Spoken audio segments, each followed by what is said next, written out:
here the very cute striped blue cozy makeup bag. This is so feminine and beautiful. Very light stripe, checked pattern material.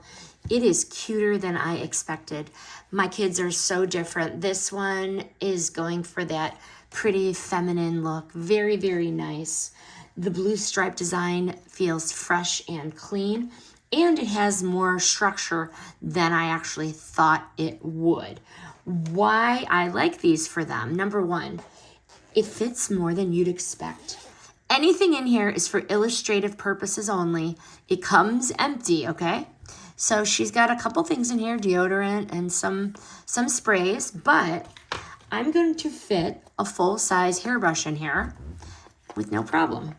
So the hairbrush and then the smaller personal skincare products fits perfectly.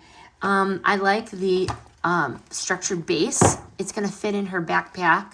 Very nice. And when she takes this to the washroom, she's not going to draw a lot of attention to herself, if you know what I mean.